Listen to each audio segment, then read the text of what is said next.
বিগত 16 বছরে অসংখ্য মন্ত্রীকে ওরা ফাঁসি দিয়েছে, তাই নাই? জোরে বলেন। উনি দুনিয়ার সেরা মন্ত্রী, পৃথিবীর সেরা মন্ত্রী, যিনি 5 বছর চালিয়েছেন, একটি পয়সার দুর্নীতি কেউ খুঁজে পায় না। সেই রকম মানুষকে ফাঁসি দিলেন। যাক, উনি না হয় ইসলামের দল করত। সালাউদ্দিন কাদের চৌধুরী, যিনি 71-এ লন্ডনে ছিলেন, 74 সালে এদেশে আসে, তাকেও ফাঁসি দেওয়া হলো। কই মোদি কাকা, তুমি তো কোনোদিন একটু কথা বলো নাই, যেগুলো ফাঁসি দিচ্ছে কেন? কথা বলেন, ঠিক না বেঠিক? এরপরে যদি প্রশ্ন করি, মোদি মিয়া এই রাষ্ট্রের 3 বারে প্রধানমন্ত্রী খালেদা জিয়াকে যখন নির্যাতন চালালো, গ্রেপ্তার করে কষ্ট দেয়, চিকিৎসা করার সুযোগও দেয় না, একদিনে তুমি সুপারিশ করো নাই, কথা বলো নাই, বলেছে নাকি? আজকে যে খুব মায়া কান্না কাঁদছ, ঘটনা কি? কথা বলেন, ব্যাপারটা কি? কলকাতার মমতা শওকতখান নেতারা বলেছে, কলকাতার আবর্জনা যদি আমরা ফেলে দিই, ঢাকা শহর বন্ধ হয়ে যাবে, ঢেকে যাবে। তোমাদের এইসব কথায় বাংলাদেশের মানুষ এখন আর হিসাব করে না। জোরে বলেন। ওরা আগরতলায় আমাদের হাই কমিশনে হামলা করে বাংলাদেশের জাতীয় পতাকা ছিঁড়ে যে আগুন ধরিয়েছে, বাংলা মানুষ এখন ঐক্যবদ্ধ হয়েছে। সমস্ত দল একই মিটিং করে সিদ্ধান্ত নিয়েছে ভারতের মোকাবেলায় এক হয়ে লড়তে চায়। আজকে ঢাকায় প্রাক্তন সেনারা সহ তারা সমাবেশ করেছে। সাবেক সেনাপ্রধান একজন বলেছে, 72-এর সেনাবাহিনী এখন নাই, হাসিনার সেনাবাহিনী চিন্তা বাদ দেন। মনে রাখেন, এই সেনাবাহিনী পৃথিবীর যে কোনো আক্রমণ ঠেকানোর যোগ্যতা রাখে।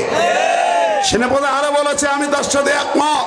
উনি বলেছেন, ভারত যদি চিন্তা করে আমার সেনাবাহিনী শুধু নয়, 17 কোটি মানুষ সেনা সদস্য হয়ে যাবে, 17 কোটি মানুষ বুকের তাজা রক্ত দেবে, ভারতকে ঢুকতে দেবে না।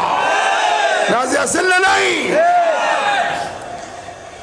আমার ভাই ও বন্ধুরা, আমি বলতেছিলাম, ওরা সারা দেশে মূর্তি বানায়া আমাদেরকে মুশরিক বানিয়েছে। ভারত থেকে টাকা এনে বানায় নেই। সৌদি আরব মডেল মসজিদের নমুনা দিল, টাকাও দিল, 500 মডেল মসজিদ সৌদির টাকা। আর ওরা মূর্তি বানানোর কথা বলেছে ইন্ডিয়া, টাকারও নিছে, ঠিক না ঠিক? ওরা তোরা বর্ডার বন্ধ করলে আলু পেঁয়াজ তোদের পুষে যাবে, আমাদের কি হবে? পেঁয়াজ না আসে পেঁপি দিয়ে খাবো, মূলা কেটে খাবো, পেঁয়াজ তৈরি হবে। ভারতের পণ্য আমাদের প্রয়োজন নাই। তোরা সেদিনও কাশ্মীরি গরুর গোস্ত খাওয়ার জন্য মুসলমানকে জবাই করেছ, আসামে গরু জবাই করে নিষিদ্ধ করেছ। কয়েকদিন আগে সাম্বাল মসজিদে হামলা করে 4 জন মুসল্লিকে হত্যা করেছ। আজমির শরীফের ব্যাপারে আবার বলেছ, আজমির শরীফের ভিতরে নাকি মন্দির ছিল, নিচে একই অজুহাত দিয়ে বাবরি মসজিদ ভেঙেছ। আর বাহাদুরি করলে হবে না, এবার কাশ্মীর জেগেছে, আসাম জেগেছে, বাংলার মুসলমান জাগবে। 180 কোটি মুসলমান গজওয়ায় হিন্দে অংশ নেবে, তোমাদের দাঁত ভাঙে জবাব দিয়ে দেবে।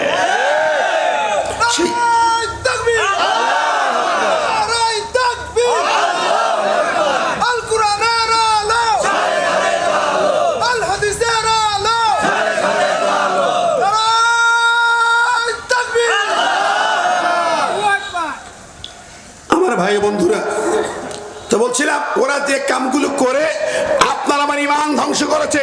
1 নম্বর শিরক।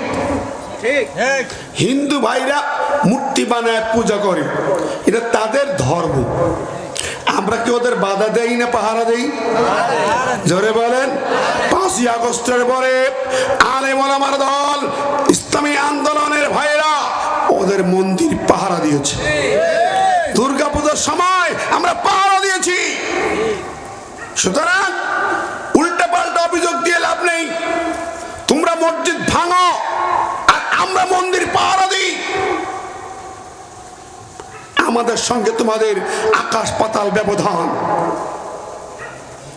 সুতরাং প্রিয় হাজিরিন, ওদের ধর্ম পালনের মন্দিরে মূর্তিতে আমাদের কোনো কথা নেই,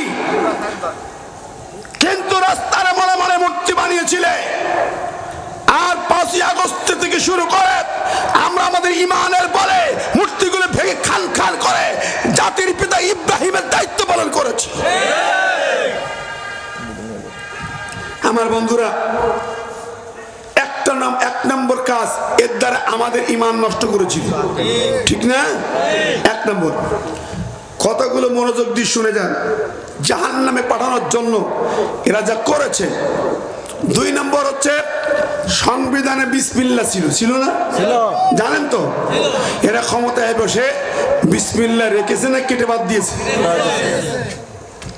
কোরআনের একটি আয়াত বিসমিল্লাহির রহমানির রহিম, এই আয়াতে আমাদের প্রাণের কথা, উঠতে বসতে যাইতে চলতে ফিরতে খাইতে সব শুরু হয় বিসমিল্লাহ দিয়ে, ঠিক না ভাই? ঠিক।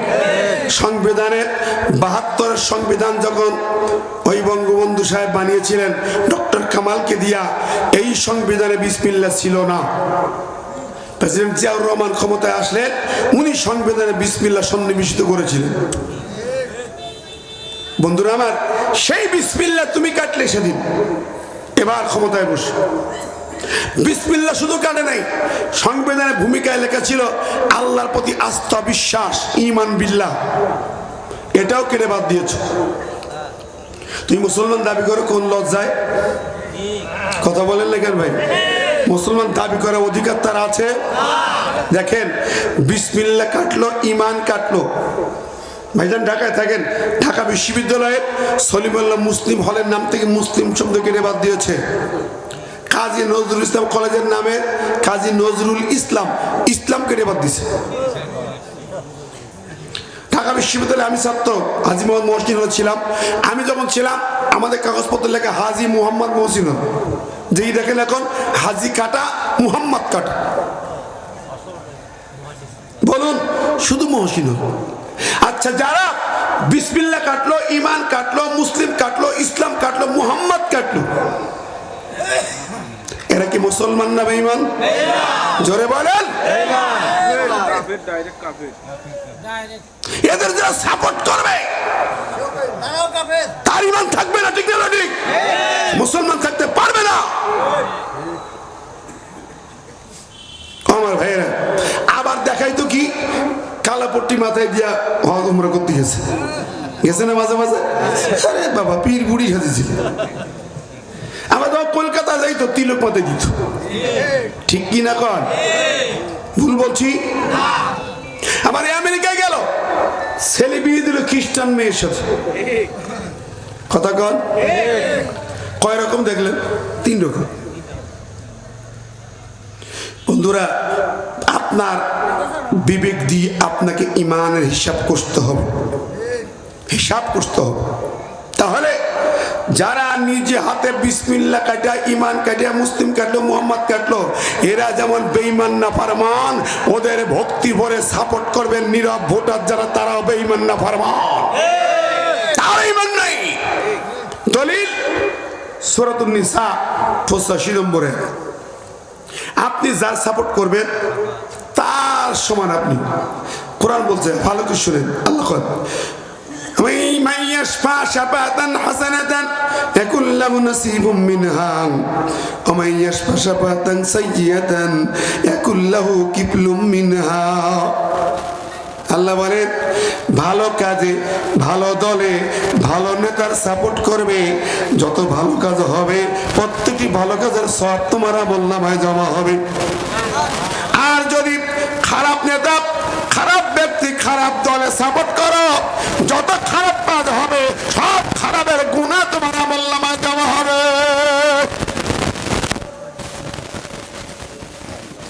আমার ভাইরা, আবার কিয়ামতের মাঠে আল্লাহ বলেন, ইয়াউমা নাদউ কুল্লা উনাসিম বিইমামিহিম, আমি হাসর করাবো, প্রত্যেকটা নেতার সঙ্গে তার কর্মীকে উঠাবো। নেতার সামনে, কর্মী সমর্থক ভোটার পিছনে। এখন বলেন, আপনি যদি মোহাম্মদপুরে হাজী সাহেব আপনি যদি ওই তিলক পরে হাজির সাপোর্টার হন, তিলক পরে হাজির সাপোর্টার যদি হন, আপনার ইমান কি থাকবে? আপনার হাসর তো তার সাথেই হবে, ওই বুবুর সাথেই হবে। ঠিক না বে ঠিক? কতক্ষণ আমার কতগুলো একটু মনের মধ্যে লিখে নিয়েন, ভুলে যাবেন না। জাহান্নামে যাওয়ার জন্য যা দরকার তা করেছে। শুধু এটা শেষ নয় ও বন্ধুরা, ওরা যা যা করেছে ভালো করে খেয়াল করে দেখেন। কুরআন কারীমের আলোচনা করতে দিত না, আলেমদেরকে ধরে ধরে জেল খাটিয়েছে। ঠিক না বে ঠিক? বন্ধুরা আমার, ছোট্ট পাখি আমির হামজা উনি নাকি পার্লামেন্টে হামলা করার পরিকল্পনা করছে। ইবলিস খিলখিল করে হাসে। মিথ্যাত্বটা সীমা থাকে রে ভাই। আল্লামা মামুনুল হক শাইখুল হাদিস, ইবনে শাইখুল হাদিস, তাকে গ্রেফতার করে হাত পা ভেঙে দিয়েছিলেন। ঠিক না ঠিক? সোজা হয় হাত পা এত নির্যাতন চালিয়েছে, পায়ের লোহার ডান্ডা বেনি পড়িয়েছে। ও জালেমের দল, কিয়ামতের মাঠে তোমাদের আগুনের ডান্ডা বেরি পড়ানো হবে। আমি ওয়াজ করতে গেছি জয়পুরে, তাও মামলা। আমার কয় তুমি সাইদির জন্য খুব উঠলাপালাপি করো, দোয়া করো, মক্কায় বসে দোয়া করছো। হ্যাঁ করছি তো, করবো না কেন? কে দিলি? তাম পৃথিবীর এমন কোন দেশ নাই যেখানে তিনি কোরআনের কথা বলেন নাই। তিনি কাবার মেহমান। 27 বছর আমি দেখেছি কাবার শরীফের রমজান কাটিয়েছেন। কাবার ইমামের পিছনে তার জায়নামাজ বিছানো থাকতো। কাবার দরজা তার জন্য খুলে দেওয়া হয়েছে। আল্লাহু আকবার। এত বড় জবরদস্ত পৃথিবীর সেরা মানুষ, তিনি রাজাকার ছিলেন না, আদৌ ছিলেন না। তোমরা যারা সাক্ষী বানাতে সুকরঞ্জন বলি, তাকে সাক্ষী দিতে দেওয়া নাই। তাকে জেল গেট থেকে, হাইকোর্টের সামনে থেকে কিডন্যাপ করে নিয়ে গেছিল। ঠিক না বে ঠিক? এত বড় আল্লাহর ওলি কোরআনের পাখিকে জেল খাটাইয়া খাটাইয়া শেষ পর্যন্ত মেডিকেল কিলিং করে হত্যা করেছ, ইনজেকশন পুশ করে হত্যা করেছ, রিহাই পাইব না। সেই ডাক্তার পবিত্র ইসকন মেম্বার, তাকে খুঁজে বের করতে হবে। ডাক্তার জামালকে খুঁজে বের করতে হবে। যেভাবে মেডিকেল কিলিং করে হত্যা করেছে, ওদের সেইভাবে কিসাসের বিচার দিয়ে শেষ করা হবে। কারা কারা চাই সাইদির বিচার চাই? দু হাত তুলে দেখায়। আল্লাহ কবুল করুন। আমার ভাই ও বন্ধুরা, এভাবেই আলেম ইমাম তিনজনকে এক জায়গায় হতে দেয় নাই। এক জায়গায় হলেই মামলা গ্রেপ্তার, নাশকতা করছে। কি একটা ভাষা পাইছিল। মেয়েগুলাকে কষ্ট দিয়েছে, অসংখ্য মেয়েগুলোকে কষ্ট দিয়েছে। মহিলারা কোরআনের তালিমি প্রোগ্রাম করতেছে, সেখান থেকে ধরে নিয়ে বলছে জিহাদি বই পাওয়া গেছে, জিহাদি বই পাওয়া গেছে। জিহাদি বই হলো অস্ত্র। অবাক হতে হয়। রাগ করছেন নাকি? এরকম মিথ্যা মামলা সারা দেশে হয় নাই? মোহাম্মদপুরে হয়নি মনে হয়েছিল? জোরে বলেন। রাস্তায় চোর ডাকাত গুলোকে ছেড়ে দিয়েছে, আর আলেমদেরকে দিয়ে জেলখানা ভরেছে। আলেমদের সাথে এত বড় বেয়াদবি করেছে। ঠিক না ঠিক? এখন আপনি মনে করতেন আমি তো বাবা এসব করিনি, আমি তো এই গ্রামে বাস করি। কিয়ামতের মাঠে যখন আমলনামা পাবে, জাহান্নামে আল্লাহ কেমনে দেবে তোমারে? তুমি আমলনামা পাইয়া দেখবা তুমি সাইদি সাহেবের খুনি আসামি। আমলনামা পাইয়া দেখবা নিজামী সাহেবের খুনি আসামি।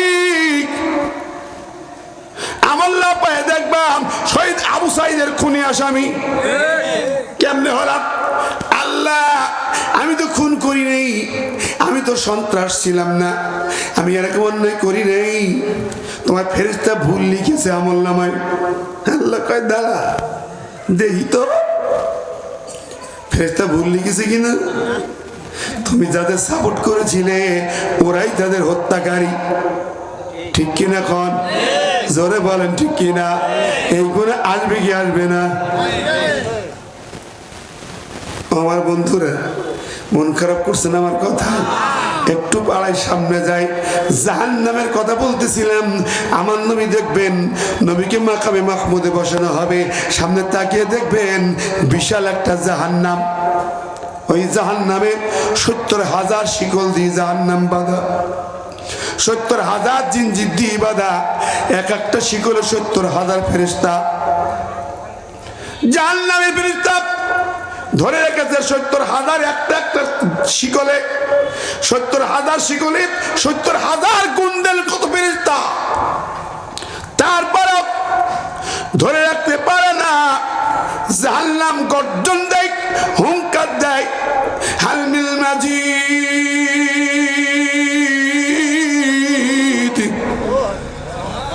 আল্লাহ আরো দাও, আরো দাও। নবীজি সিজদায় পড়ে যাবেন। জিবরাইল আলাইহিস সালাম আল্লাহর আরশের গোলা ধরে কাঁদবে, আল্লাহ নাজ্জিনি মিনান নার, আল্লাহ গো এই জাহান্নামে নিও না। আমার নবী কাঁদবি, আল্লাহ এই জাহান্নামে তো কঠিন হবে, জাহান্নামীরা জাহান্নামে যাবে। পূর্বে যখন পূর্বে সইতে পারবে না, পানি চাইবে। পানি কেমন করে দেবে তোমার? পানি দেওয়া হবে? আমি ভাইজান গ্রেপ্তার হলাম, থানা হাজতে রাখলাম, আমি বললাম একটু উজুর পানি দাও, আমাকে দেওয়া হয় নাই। আমি দেয়ালে তায়াম্মুম করে নামাজ পড়েছি, ওরা আমারে পানি দেয় নাই। আল্লাহর কাছে পানি চাইবে। জাহান্নামীদের জন্য আল্লাহ কয় লা ইয়াযুকুনা ফিহা বারদা ওয়ালা শারাবা ইল্লা হামিমা ওয়া গাসসাকা। জাহান্নামীদের কোনো ঠান্ডা পানি নেই, ভালো কোনো পানি নেই। দুই রকম 4 রকম পানিও দেওয়া হবে।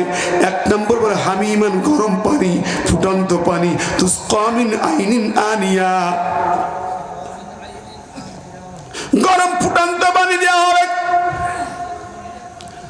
খাইতে মন চাইবে না, কিন্তু গালে দেবে, ভিতরে যাবে, নাড়ি ভুড়িগুলো চিরি চিরি মলদার দিয়ে বেরিয়ে যাবে। এরপরে হামিমা ওয়া গাসসাকা, গাসসাকা হলো বমির পানি।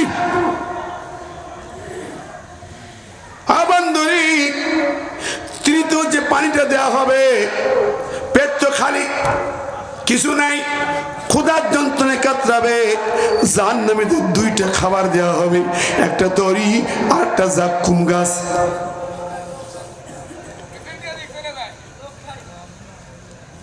কি রাগ করছেন নাকি? এ যুবকেরা কথা বলছো? ভাইরা আমার কথা কি বুঝতে কষ্ট হয়? মন খারাপ করেন? দড়ি কাঁটাযুক্ত ঘাস আর জাক্কুম দুর্গন্ধময় একটা কাঁটাওয়ালা গাছ, এত দুর্গন্ধ কল্পনাই করা যাবে। এই খাবার দেবে, গলায় কাঁটা ফুটে যাবে, কাঁটাযুক্ত ঘাস। এবার জাহান্নামে আল্লাহ খাবার চাই না, কাঁটা ছাড়াইয়া দাও। আল্লাহর পক্ষ থেকে বলা হবে আজকে কিছুই নাই, শুধু গ্যাসলিন। এখন তো আবার গ্যাসলিন। গ্যাসলিন কি জিনিস? আপনার পেটের নাড়ি ভুঁড়ি গলে গলে বেরিয়েছে, মলদার দিয়ে বেরিয়ে জাহান্নামের নিচে জমা হয়েছে। আল্লাহ ওখানে আগুন দিগুলো গরম করতেছেন, নাড়ি ভুঁড়ি পুজ রক্তগুলো গরম করা হলো, টকবক করে ফুটতেছে পুজ রক্ত আকারে। নাড়ি ভুঁড়ি পুজ রক্ত গোলা এবার বোতল করে খাওয়ানো হবে, খাওয়া পেপসি কোলা। ওই গরম পুজ রক্ত গালে ঢালা হবে। এত দুর্গন্ধ, এত কঠিন দুর্গন্ধ। আল্লাহর নবী বলেন যদি 1 বালতি গ্যাসলিন পৃথিবীতে ঢেলে দেওয়া হয়, গোটা পৃথিবী দুর্গন্ধে ভরে যাবে, মানুষ চলতে পারবে না। এটা দেওয়া হবে, পুজ রক্ত যাবে। জাহান্নামে বলবে আল্লাহ এ কি সর্বনাশ, দুর্গন্ধে এমন হয়েছে, মুখটা কেমন করে, সইতে পারি না। আল্লাহ এবার আর একটা পানি আনবি, তার নাম মুহুল।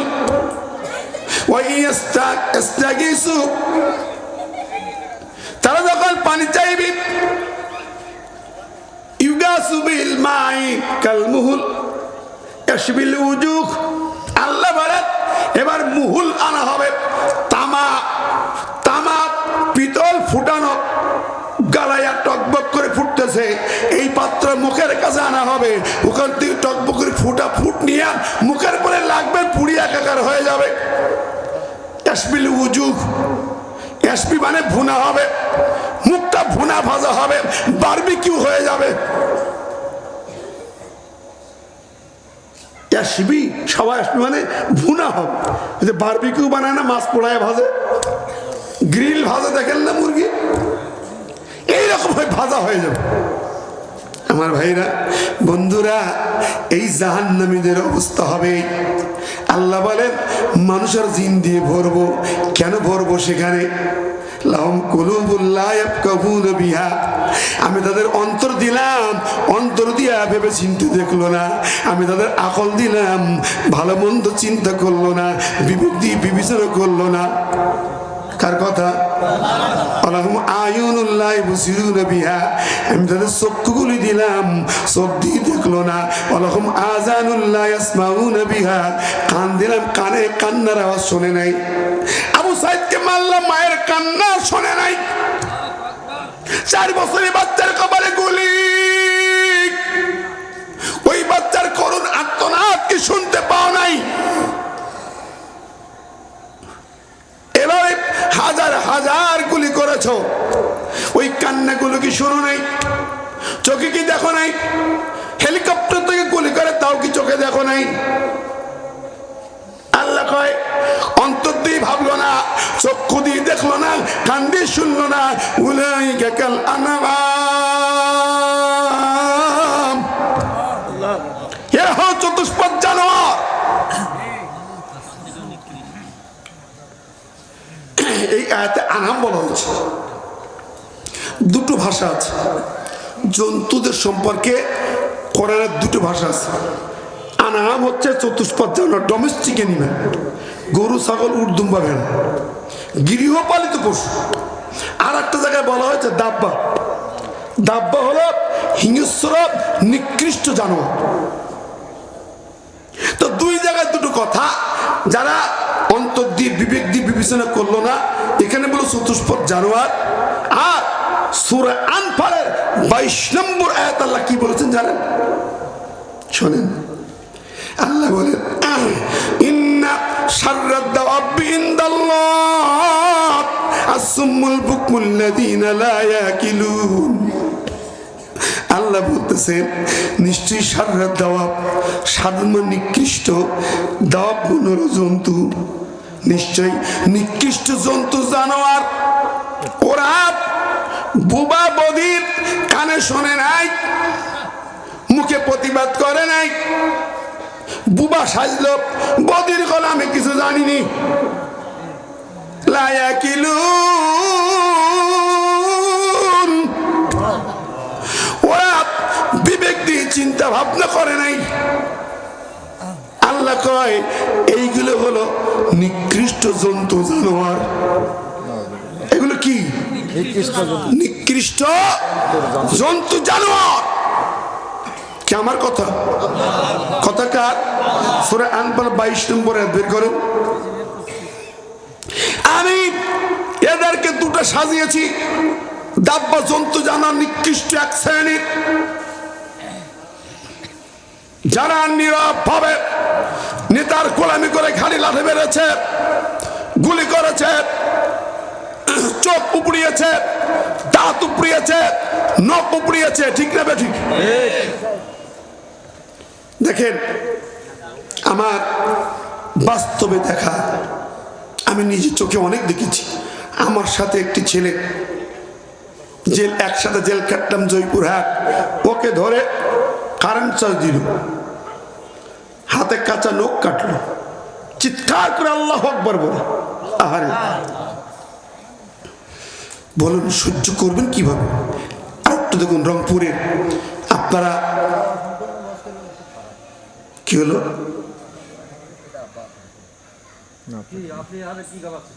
ও ভাই কষ্ট হচ্ছে, রাগ করেছে, মন খারাপ করেছে? হ্যাঁ, আমি কিন্তু কোরআনে আয়াত দিয়ে কথা বলছি, তাই না? যদি মন খারাপ করেন আমার কিছু বলার নেই।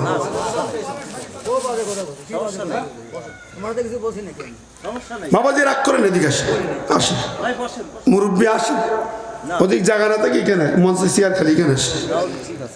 শোনেন, ভালো করে শোনেন কলিজার টুকরা ভাইরা, একটি ছেলে হাফেজে কোরআন, দীর্ঘদিন পরে জামিন পেয়ে আমার কাছে দেখা করলো, এই জায়গায় মাথা লাগায় কান্দে। যুবক ছেলে কাঁদে, কি বাবা কাঁদিস কে? হুজুর একটু বলি আপনার সাথে, আমাকে গ্রেপ্তার করার পরে যখন রিমান্ডে নিল অফিসার, রিমান্ডে নিয়ে আমার হাতের কাঁচা নখ প্লাস দিয়ে কাটতেছে। এই কাঁচা নখ প্লাস দিয়ে কাটে, একবার ভাবেন তো, একবার চিন্তা করেন, একটু ব্লেডে সামান্য টান পড়লে কলিজা ব্যথা লাগে, কথা বলেন। আর এই কাঁচা নখ প্লাস দিয়ে কাটতেছে। আমার মনে হল আমার বুকটা চিরে চাকু দিয়ে কলিজা কাটে, যন্ত্রণায় আমি লাফিয়ে উঠলাম, চিৎকার করে তাকবীর দিলাম, আল্লাহু আকবার। এরপরে আমাকে বলল, আমি বেহুশ হয়ে গেলাম। হুশ ফিরে পাওয়ার পরে বলে, যুবক রে, যদি তুমি ইসলামের দল ছেড়ে না দাও, যদি ইসলামী আন্দোলন ছেড়ে না দাও, তাহলে একটা কাঁচা নখ নয়, একটা একটা করে তোমার হাত পায়ে 20টা কাঁচা নখ কাটা হবে, তুলি ফেলা হবে, আঙ্গুলগুলো গিরা থেকে ছাড়িয়ে দেওয়া হবে, তোমার চোখ তুলি নেওয়া হবে। ভেবে দেখ। যুবক বলেন, আমাকে চেনা নাই, আমার নেতা হাসতে হাসতে ফাঁসির মঞ্চে যায়, আমাকে চেনো নাই, আমি যুবক ওই বেলালের উত্তরসূরি, আমি যুবক ওই খাব্বাবের উত্তরসূরি, যে খাব্বাবকে আগুনের পরে তাকে ধরা হলো। খাব্বাবের মালিক লোহার রড গরম করে, প্রচন্ড গরম লোহা পিঠের পরে ধরেছে, রক্ত ঝরঝর করে পরে বেহুশ হয়ে যায়।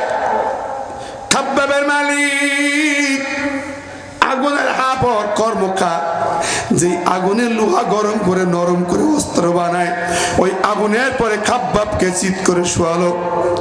পিঠটা আগুনের উপরে, পিঠের চামড়াটা ঝলছে ঝলছে পড়লো, খসে খসে পড়ে যায়, রক্তগুলো গল গল করে পড়ে, চর্বিগুলো গলে গলে আগুন নিভে যায়। খাব্বাবের কণ্ঠে কালেমা বন্ধ হয় না, শুধু বলে, খাব্বাবের মুহাম্মাদের দল ছেড়ে দাও। খাব্বাব বলে, আমাকে পুড়ে মারবে কিন্তু দল ছাড়ব না। আল্লাহু আকবার। ও আমার ভাইরা, যুবক ছেলেটি বলছে, ওই অফিসার, আমি ওই খাব্বাবের উত্তরসূরি, আমি ওই বেলালের উত্তরসূরি। সমস্ত শরীর ফেটে ফেটে গেছে, ওই মরুভূমির বালু কণা ভিজে লাল হয়ে গেছে, কিন্তু বেলাল আল্লাহর নবীকে ছাড়েন না। ঠিক না বে ঠিক? বাংলাদেশের অত্যাচার গুলো দেখেন নাই, শুনছেন হয়তো কিছু, প্র্যাকটিক্যালি তাদের কাছে শুনলে কলিজা ফেটে যায়। শুধু তাই না, ওই যুবক বলল, আমার সব নখ কেটে দেবে, আমার শরীর টুকটা টুকটা করবে, ইসলামী দল চালাতে পারবে না। এরপরে ওই ছেলের মাকে ডাকা হলো, ওর মাকে আনা হলো, দেখে ছেলে বেহুশ হয়ে পড়ে আছে, সমস্ত শরীর মেরে মেরে ফাটিয়ে দিয়েছে। ওসি সাহেব বলে, ও তুমি ওর মা? বলে, হ্যাঁ। দেখো তোমার ছেলের হালাত, হাফেজে কোরআন ছেলেটা। মা চোখের পানি ঝরঝর করে পড়ে কাঁদে, কেঁদে নিয়ে ওসির রুমে গেল, টেবিলের পরে হাত দিয়া টেবিলটাকে জোরে আঘাত করে বলে, ওসি কি মনে করেছো? মানে তুমি তোমার ছেলেকে দল থেকে ফিরাও। মহিলা